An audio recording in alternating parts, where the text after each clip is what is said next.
E aí, pessoal? No meu primeiro mês monetizado, eu já fiz alguns dólares só seguindo o que esse cara fala no curso dele.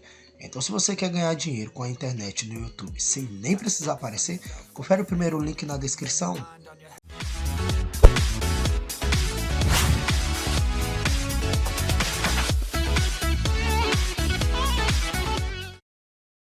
Instagram. Eu olhei a foto assim e falei, nossa, eu conheço essa moça, mas de onde que eu conheço? Não lembrava. Eu fiquei pensando de onde que eu conheço. Aí eu fui entrar no direct, pra ver se eu tinha falado com ela alguma vez. E tinha lá uma mensagem, acho que há 2 anos e meio. Era 2018. Era 2018, final de 2018. Era a Duda falando assim, eu ganho R$1.000 como estagiária, né? Você acha que é hora de fazer o seu curso ou não? E aí, 2 anos e meio depois, né? Ela tá com quase 3 mil alunos, se mudou de carreira. Você é formada em Direito, né? Milionária, Sou formada em né? Direito. Vou contar um pouquinho depois aqui da minha história, mas assim... Vamos começar contigo, você pode contar, por favor. Mas, gente, eu fiquei super emocionada quando você me mandou aquela mensagem, que eu falei assim, gente, que loucura, né? Assim, as voltas que o mundo dá. Naquela época lá, eu tava começando a me inserir no digital, assim, por um motivo completamente diferente do que eu tenho hoje. Então, eu tava saindo da faculdade, né? Tava no último período da faculdade de Direito. E me peguei num momento que eu percebi que eu não tinha ninguém pra me indicar. Eu não tinha ninguém na área do Direito pra me ajudar a alavancar a minha carreira. Ia me formar e ia estar jogada no mercado ali, né? Então, Tá formando em que ano? Formei no final de 2018. Então, eu tava no último período da faculdade, tava estudando pra prova da UAB. E comecei a me ligar nisso. Falei, gente, eu vou me formar e eu não tenho o que fazer. Então, eu comecei a estudar sobre marketing, sobre redes sociais, porque eu percebi que era o único meio que eu tinha para conseguir mostrar um pouco do meu trabalho. Comecei a estudar, não era para ensinar marketing, era para aplicar na minha vida mesmo, para aplicar no direito. Eu queria ser uma advogada, não queria concurso público, nunca passou pela minha cabeça. Queria advogar e eu precisava montar meu nome ali, criar, construir o meu nome na advocacia. E eu comecei a estudar, né, naquela época. Comecei a mostrar meus estudos para a OAB, como que eu fazia para conciliar estágio com o TCC, enfim, comecei a mostrar minha rotina ali mesmo. E aí aconteceu que um dia eu resolvi gravar uns stories contando, tipo, fiz uma sequência de stories assim, contando um pouco mesmo dos meus estudos, como que eu fazia, como que era a minha rotina e tudo mais. E nesse dia eu tinha 1.000 seguidores, sei lá, e... Isso que eu ia te perguntar, porque o pessoal pensa que já começa com Não, 100 tinha 1.000 mil, né? seguidores e esses stories, gente, são horríveis, muito É sempre horríveis. assim. Eles estão salvos no meu Instagram lá até hoje, os últimos destaques que tem lá. Tem esse vídeo, porque toda vez que alguém me fala, Duda, eu não sei falar com a câmera, sou muito tímida, eu falo, cara, vai lá e assiste pra você ver como que eu era, mas eu gravei. Então, assim, eu falo, foi péssimo, mas era o que eu podia fazer naquele momento e eu fiz, né? Gravei o vídeo. E o que aconteceu? Vários cursinhos de OAB, de Goiânia, compartilharam, falaram, que legal. Na época, poucas pessoas falavam sobre isso. Gente, vai lá, assistir os stories dessa menina, ela falou dos estudos dela. E assim, nesse dia eu tinha 1.000 seguidores. Meus stories tinham quase 10 mil visualizações nesse dia, porque Que isso? gerou Caraca. uma galera. Foi Muita muita gente gente pro meu perfil do nada. E eu falei assim, gente do céu, o que é isso? Esse trem aqui é bom mesmo. Aí eu fui, né? Esse negócio aqui vai dar certo. Fui levando. E aí, nessa época, eu tinha um estudo, assim, um método de estudos, que eu tinha uma planilhazinha de Excel que eu ia seguindo, assim, né, pra poder estudar. E a galera começou, Duda, vende essa planilha, vende essa planilha. Eu falei, gente, vou vender esse negócio. Eu ganhava R$800 no estágio, 800, 900 reais. E eu vendia a planilha por R$20, assim... Gente, eu vendia por e-mail. A pessoa tinha que me mandar o e-mail, eu passava a minha conta pra ela, ela depositava, eu mandava a planilha pra ela. Totalmente manual. Isso na confiança porque elas te seguiam e sabiam que você era da calote que viu seus stories lá. Viram lá e tal, e viram eu falando dessa planilha, quando eu falei de como que eu estudava. Nossa, Duda, você podia fazer. E tem várias matérias, né, da UAB. Aí eu tirei um final de semana, fiz uma planilha pra cada matéria. Falei, vou vender esse negócio. R$20, R$25. E era por e-mail, assim. E nessa época eu comecei a, tipo assim, dobrar meu salário de estagiário vendendo planilha. Então, ganhava R$800, comecei a ganhar R$500, R$600 vendendo planilha, né? Aí eu me atentei, falei, gente, eu acho que realmente tenho que usar o Instagram a meu favor. Durante todo o ano de 2019, eu usei o meu Instagram pra mostrar a minha carreira como jovem advogada. Então, eu estudava muito sobre marketing, sempre estudei muito sobre isso, mas eu não falava sobre marketing, eu simplesmente aplicava para conseguir construir uma carteira de clientes para mim, né? E você conseguiu ter algum cliente com E isso? eu assim, comparando com outras pessoas que se formaram comigo, né, digamos assim, eu tava construindo meu nome muito legal, vários clientes chegavam por mim pelo Instagram, indicação, eu comecei a fazer palestras também na OAB, então assim... Você chegou a exercer um pouco do direito, então? Sim, durante um ano eu exerci bastante, assim. E tava construindo uma carteira. Eu tô rindo, porque a história é bem curtinha, assim. É curto, né? Um ano de direito, e aí eu mudei de carreira. Não, foi. Não, e o que aconteceu? Eu tava nessa pegada do direito mesmo. Só que eu comecei a perceber que foi uma coisa que, inclusive, eu sempre dividi muito com as pessoas, né, que me seguiam.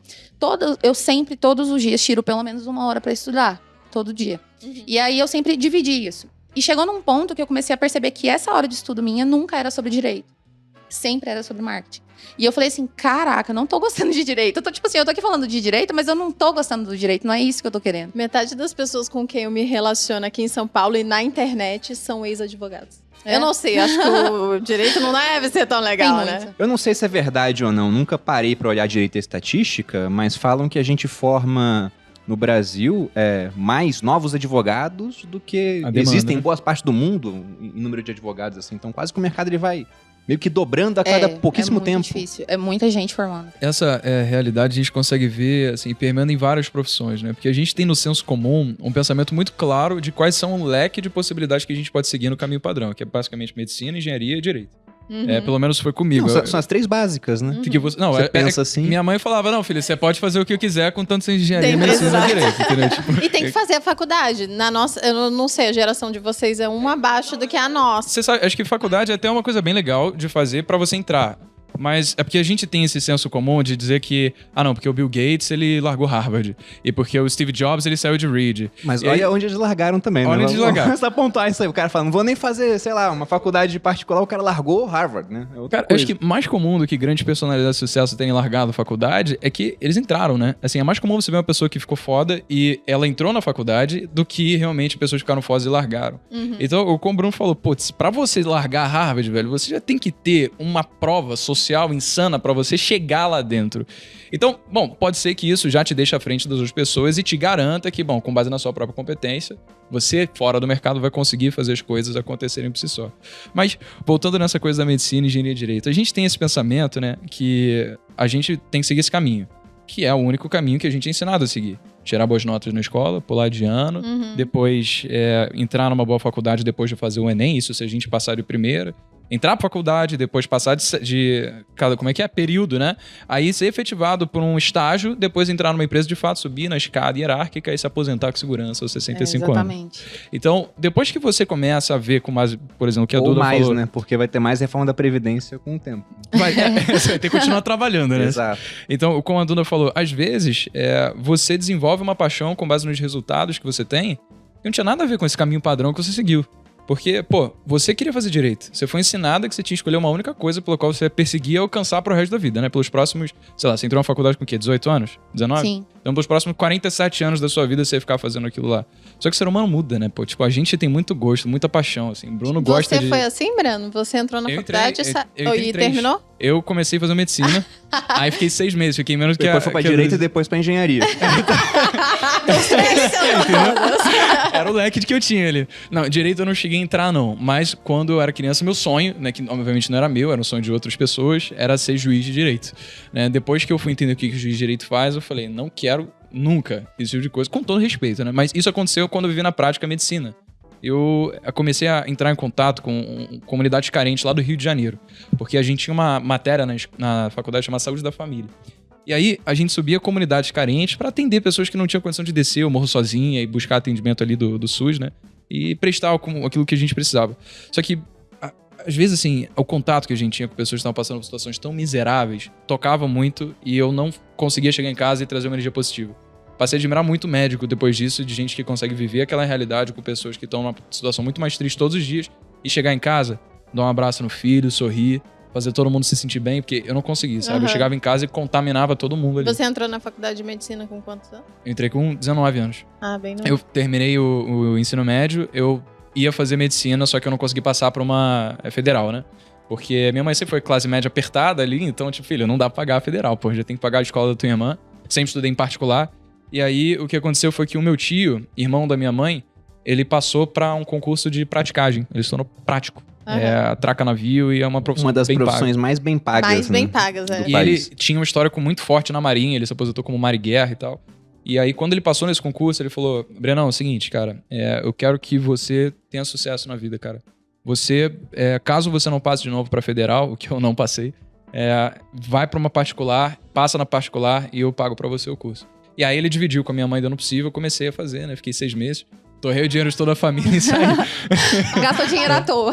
Não foi à toa, né? Tipo aquela coisa, eu soube o que eu não ia fazer. Então, exatamente. É igual direito também, as pessoas me perguntam, tipo, você não arrepende de ter feito direito? Eu falei, gente, se eu não tivesse feito, eu não teria tentado praticar marketing jurídico, eu não teria estudado marketing. Então, assim, tudo isso faz parte, né? Te trouxe assim, até aqui, né?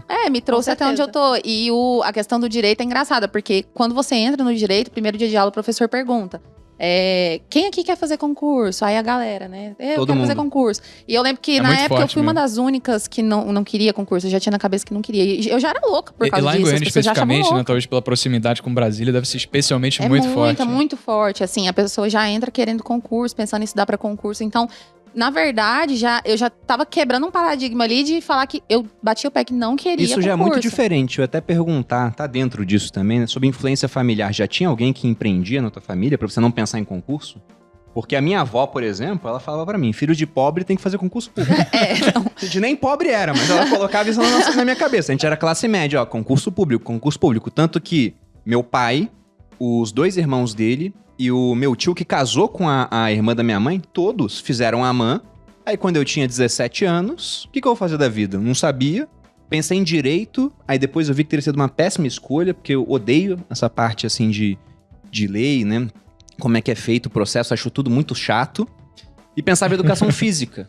Mas aí todo mundo falava, nunca vai ganhar dinheiro com educação física. E na Não tem época como. não ia mesmo. Olha o Norton aí, tá ligado? Pois é, tipo, quebrando paradigmas aí. Só que, diante daquilo, eu falei, bom, não sei o que eu vou fazer na minha vida, tem um concurso que vai acontecer agora, daqui a 1 ano. Vou tentar o concurso. Tentei a primeira vez, não passei, fiquei em redação. Aí na segunda eu estudei pra passar especificamente, estudei muito. Aí que eu descobri que eu era inteligente, porque eu fiquei tanto tempo só estudando pra tirar 5 que eu achei que eu era burro. Tanto que no primeiro simulado do cursinho que eu fiz, eu fiquei em primeiro no simulado. Aí eu olhei assim no simulado de física e história. Eu gabaritei história e fui muito bem em física. Aí o pessoal que fez colégio militar comigo, eu fiz colégio militar do Rio de Janeiro, chegou assim, olhou o resultado do simulado, eu tava olhando também, falando, caramba, você ficou em primeiro? Eu falei, foi deles, que sorte deu. Pois é. Eu concordei com o comentário deles, né? Olha só.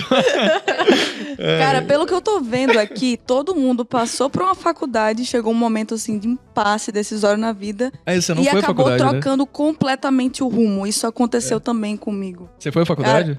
Foi, eu passei pra faculdade, na verdade, há 2 anos atrás, 2 anos e meio atrás. Quantos Eu anos tava você estudando tem? para o Enem. Isso que eu ia apontar, a Ana é a mais nova aqui. Quantos anos você tem? Eu tenho 20 anos. Ela tem 20 Eu ia anos. falar. O nosso momento de inflexão foi pós-faculdade, o da Ana foi pós-jardim de infância.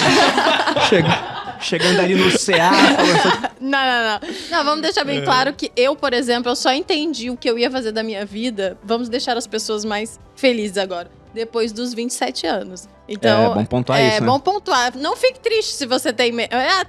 eu acho que eu só fui também, de fato, progredir na minha carreira, que hoje é digital, depois dos 28. Cara, e sabe o que acontece? É porque as pessoas veem o quadro, tipo, das Jovens Milionários, a Ana até participou, e meio que... existem 2 tipos de pessoas que veem isso. Uma que se sente inspirada e fala, caralho, velho, pode ser eu, isso aqui. Eu tenho que E sentir a uma outra que merda. fala, fudeu, não dá mais, né? Já era. Aí a pessoa tem, tipo, 25 anos, vem a menina com 20 e fala, eu não consigo, sabe? Tipo, cara... Então existe essa pressão, mas acho que, cara, é basicamente assim, a gente precisa entender que as circunstâncias mudam pra todas as pessoas, sabe? Pô, eu tive muito privilégio na minha vida de saber que quando eu tranquei a faculdade, eu ia poder ficar trabalhando naquilo que eu sabia que no futuro ia dar certo. Eu não ia deixar de ter cama onde dormir, comida na minha mesa no dia seguinte, eu ia ter teto sobre o qual morar. Então, esse Você pensamento tinha a basicamente chance de errar, né? Exatamente, cara. E minha mãe não me expulsar de casa, por mais que ela não concordasse em eu estar fazendo YouTube. Imagina o seu tio que tava pagando do bolso dele, aí de repente você fala, mano, depois de 6 meses, Sabe o que aconteceu? Ele me quero falou. pro YouTube. Ele me ligou, velho. Ele me ligou, porque minha mãe ligou pra ele chorando. É óbvio que ele te ligou. E é óbvio, né? Cadê meu dinheiro, rapaz? Obviamente ele não falou isso, né? O que aconteceu Ele foi... pediu o equity do Jovens de Negócios. Nossa, né? Quem dera. Pô, se fosse isso, seria uma boa conversa, né? Ele me ligou, falou, então, Breno, a tua mãe me ligou chorando agora. E é o seguinte, isso que você tá fazendo, cara, não vai dar certo. Aí eu só ouvindo, né? Aí eu, tá bom. Aí ele falou, ninguém nunca vai ver autoridade em um moleque de 21 anos de idade que não tem diploma. Você vai ser percebido como um curioso aos olhos de quem vê. E você nunca vai conseguir crescer assim. E eu vou te falar que, estatisticamente, ele Ele estava... tá certo. completamente certo, pô. Porque aqui a gente tá contando a história dos vencedores, né? Uhum. É aquilo que você falou. O cara tá lá em casa, pessoas que se sentem uns merda, né? Porque todo mundo ficou rico muito cedo aqui. E tem o jovem de 17 anos que tá assistindo a gente, que vai ouvir a Ana falando que, pô, com 20 tá milionária já. E eu falar, caramba, é isso. É, até o de 30, Então pô, não né? vou fazer, ou de 30, então não vou seguir esse caminho aqui, mas enquanto a gente tem história de sucesso, tem milhares de histórias de Que não dá fracasso, de certo. pessoas que tentaram mesmo e não conseguiram. Sim, Ana, Tem que conta. pontuar. O pessoal não tá deixando você falar. Vai, Ana, Desculpa. conta como foi. Bom, há 2 anos e meio atrás eu tava saindo do ensino médio. Tava estudando pra caramba pra passar no Enem na Federal pra entrar pra nutrição. Que nesse caso era um assunto que eu gostava muito de estudar. E nessa época, inclusive, eu já produzia conteúdo no Instagram como forma de aprendizado. Então, assim. Sobre nutrição. Sobre nutrição, dicas em relação a isso e tal. Só que aí passou-se um momento, quando tava lá naquelas fériasinhas antes de começarem as aulas da Federal, que eu entrei num processo assim de autoconhecimento. E foi nesse momento que eu parei pra refletir, pensar, caramba, daqui a 5 anos, quando eu me formar, será que eu vou estar realizada com aquilo? Será que eu vou estar satisfeita sendo nutricionista? E eu percebi, não é isso que eu quero. Eu nunca fui essa pessoa. E aí eu falei pros meus pais, assim, cheguei. E foi bem nessa época que eu tava querendo, assim, mudar, assim, o rumo da minha vida. Que eu cheguei pros meus pais e falei assim, tem um menino, um colega meu da minha escola, que eu tô seguindo no Instagram, que eu acompanho ele, que ele tá, assim, ele mudou de vida. Falei pros meus pais. Aí meus pais falaram, vê o que ele tá fazendo. Aí eu fui ver, pesquisei a fundo, era um colega meu que no passado, hoje não, né? Naquela época tava fazendo dropshipping. Aí eu, caramba, então se ele mudou de vida O que é assim... dropshipping? Só pra audiência entender, se você puder fazer É uma um explicação. modelo de logística onde você tem o fornecedor, você é o intermediador dessa compra, ou seja, o cliente vai lá, você tem a sua loja, você constrói a sua loja, o cliente faz a compra na sua loja e aí o pedido é automaticamente... Loja né? virtual, né? É, uma loja virtual. O pedido é automaticamente enviado para o fornecedor, então você é o intermediador dessa venda e o fornecedor já envia direto para o cliente. Você não precisa Então fazer você só estoque. não precisa de estoque, não precisa gastar com custo altíssimo, então a barreira de entrada é muito baixa para quem tá começando. E aí eu vi que esse meu amigo tinha tido sucesso com dropshipping naquela época. Eu, Super pronto. novo ele também? Muito novo também. E aí eu decidi, caramba, eu vou fazer isso. Vou fazer isso. E aí foi quando eu tomei uma decisão, vou fazer isso, pronto, larguei tudo. Você Antes nem chegou mesmo, a entrar na Nem faculdade? cheguei a assistir uma aula de nutrição. Larguei e comecei, eu falei assim pros meus pais. Eu vou começar isso aqui, só que eu vou arcar com todas as responsabilidades, vou arcar com todas as consequências.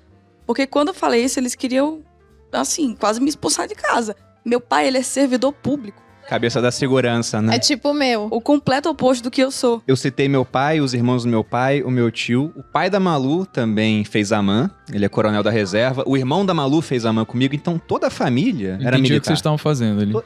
Quando a Malu começou a fazer conteúdo em rede social, tem até umas similaridades aqui. O primeiro ponto é que, felizmente, eu comecei a apoiar ela cedo. E não precisei ver dinheiro pra isso. Eu precisei ver apenas 500 views no Snapchat. Mas vale dizer que o Já era cedo já era tarde pra mim, perto de vocês, né? Sim. Porque eu comecei na internet quando eu tinha 25 anos. Aí eu comecei lá no YouTube e tal. Começou a dar certo quando eu tinha 26. Até aí, eu era uma pessoa... Eu fiz faculdade, fiz ciência política, pra quem não sabe, sou formada. Mas não uso pra nada. Eu fiz porque eu tinha que entrar numa faculdade. Fiz cursinho por 2 anos. Não passava em nada. Porque eu sou péssima em prova. Você falou do Enem, a Malu nunca acabou de ler a prova toda porque ela tem dislexia. Eu tenho dislexia. Sabe aquela orientação? Leiam toda a prova e depois vão resolvendo? Eu nunca terminei de ler. Pra mim dar certo. Pra mim não servia. Então, eu fui fracassada durante muito tempo. E eu digo, né, até meus pais não gostam de ouvir isso, mas pra minha família, o ser bem-sucedida pra mim foi casar com um servidor público, que era militar. Que no caso foi o Bruno. Então, quando eu casei com ele... Foi, nossa, agora vai. Tá encaminhada. Por quê? Porque eu ia ser... É que a família pensava que, tipo, lastrear sucesso com base em quem ser casado. Aí foi, né? E tudo bem também. Eu Porque sempre digo... tinha uma comparação também em termos de inteligência dela com o irmão. Só que o irmão dela, tipo, pra concurso público, o cara é incrível, pô. Ele é muito inteligente, Meu ele passou irmão no é exército muito assim. inteligente. E a Malu não passaria num concurso muito bom desse, porque primeiro, é muita competição, e segundo, que não era a área onde ela ia ter um melhor desempenho cognitivo, porque a dislexia era um aquela limitador. coisa, o Einstein falou que se você jogar um peixe pela sua habilidade sobre uma árvore, ele vai sentir um fracassado pelo resto da vida, né? E a gente chegou a pensar em colocar a Malu pra fazer concurso durante um breve intervalo de tempo, assim, mas ela falou, tá doido, não é pra mim isso, e realmente não foi. Aí quando apareceu a internet, eu vi os 500 views, eu falei, foca nisso. E aí tem até uma similaridade com a sua história, Ana, pelo seguinte, eu falei pra Malu, faz nutrição, porque você tá tendo muita audiência, ela falava de vida saudável, e aí a gente começa a rentabilizar esse pessoal. Só que ia demorar 5 anos pra isso, né? Só que com os 26 eu já tinha exata noção das coisas que eu não queria fazer. E eu sabia que eu não ia atender ninguém. Então eu não queria, eu não precisava Você precisava de um diploma pra atender gente, né? eu não precisava daquilo. Então eu falei, isso era uma coisa certa na minha cabeça. Inclusive o Bruno pensou em fazer nutrição. Porque eu falei pra ela, se você não faz, eu gosto do assunto também. Se você não faz, eu faço. Na hora, né, eu tava me desviando muito do meu caminho. Eu já tinha um site falando sobre educação financeira, tudo bem que eu não abasteci ele com regularidade, não tava em rede social, mas eu já tinha bastante experiência nessa área. Em 2 anos, a gente tava chegando no nosso objetivo, a gente tinha conquistado um patrimônio que era maior do que o meu salário no exército. Então já daria pra largar a carreira e focar na internet. E eu quase que fiz esse desvio pra fazer nutrição, pra demorar mais 5 anos, pra aí então começar a vender um produto online. Eu estaria me formando nesse ano. Ou não, né? Porque pode ter greve, e é muito legal também, porque, tipo, de falar isso aqui, porque dá pra ver que todo mundo aqui passou por um momento de confusão, né? Assim, cara, ano passado eu falo que eu era 2 Dudas. Eu era Duda advogada, Duda empreendedora digital, porque eu não consegui fazer a transição de uma vez, assim. Eu sou uma pessoa muito estável, segura, assim, então eu não consegui falar, não, agora eu vou botar a cara aqui e vamos ver. E você tá certa também, né? Tem que manter um pé na estabilidade. Eu fui assim, era assim, por exemplo, no ano passado, o primeiro infoproduto que eu lancei foi em maio do ano passado, vai fazer 1 ano. E quando eu lancei, eu lembro que as gravações das minhas aulas eram sempre entre as 5 e as 8 da manhã, porque 8 e meia eu tinha que estar no escritório. Então era loucura, muito, muito louco. E é legal da gente falar isso aqui, porque às vezes as pessoas acham assim, que quem tem sucesso, quem é bem sucedido, sempre teve muita certeza do que queria fazer. Não, essa pessoa que nasceu com um dom, que ela sempre soube disso, por isso que ela é bem sucedida. E na verdade bota não, na conta né? da sorte, né? As pessoas acham que assim... E cara, todo mundo aqui testou um monte de coisa, ia fazer direito, não ia fazer e tal, ia fazer nutrição.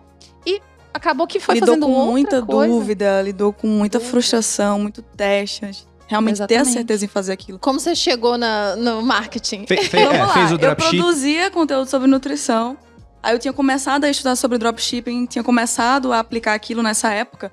Antes mesmo de aplicar, eu fazia uns freelas na minha cidade, ou seja, eu me virava pra conseguir dinheiro pra começar. Eu tava com 18 anos, meus pais tinham cortado completamente a minha mesada, então eu tava com 0 liberdade, aí eu tive que me virar pra conseguir dinheiro pra começar, que você precisa de um caixa inicial, né? Só que aí eu comecei, e ao longo do tempo, enquanto eu produzia conteúdo sobre outro assunto nas minhas redes sociais, o pessoal começou a ver. Cara, ela tá se mudando na casa dos pais, ela tá mudando, assim, comprando umas coisas, mudando de vida, assim, o pessoal via. Naturalmente pensaram, drogas, né? Tá fazendo alguma coisa. Dropshipping de drogas. É uma explicação racional. Aí começaram a perguntar. Cara, chegou um momento que eu não tava aguentando mais. O pessoal perguntando o que você tá fazendo, com o que você trabalha. E aí eu comecei a introduzir esse assunto aos poucos no meu Instagram. Quando começaram a me perguntar, né? Fui começando a introduzir o assunto. E aí, de uma maneira muito leve, eu mudei do fitness para o dropshipping. E ao longo do tempo também, enquanto minha empresa foi também mudando o seu modelo de negócio, que saiu do dropshipping tradicional que o pessoal faz, e hoje virou uma empresa que presta serviço para outras empresas, ou seja, é B2B. Ela trabalha com lançamentos de produtos físicos e também infoprodutos. E também hoje a gente está amadurecendo uma curadoria de conteúdo própria, com um guarda-chuva com vários professores dentro da Infocus. Então, assim, você vê que a minha empresa mudou de um modelo completamente diferente para hoje, que é a Infocus. E bem nesse processo também eu fui introduzindo sutilmente, mudando meu posicionamento, eu diria assim. Que era só dropshipping para marca digital em si, que é o que eu trabalho hoje. E hoje eu penso mais a minha empresa como uma forma de equity. Eu quero desvincular, despersonalizar a minha imagem do que eu faço, assim, do meu trabalho. Rápida, né? Ela é toda precoce, né? Tá acelerando o roteiro aqui, ó. Ela é toda precoce. Falaremos sobre equity mais à frente. Mas eu queria saber alguns dados de vocês, apenas para que a audiência entenda melhor. Quando que veio o primeiro milhão? Idade? 19, janeiro. 19? Foi bem perto do meu aniversário, 19. Nossa, então em 1 ano de dropship você fez? Foi muito, assim... Claro que não foi do dia pra noite, né? Porque eu vi a cada dia aquilo crescendo. Então eu não tropecei e tava milionária. eu via aquilo sendo construído com muito suor, com muito esforço, dia após dia. Só que assim, um senso comum, né? 1 ano é uma coisa que passa muito rápido. Só que a nossa percepção de tempo, ela varia conforme a nossa presença naquele momento, o nosso esforço dentro daquele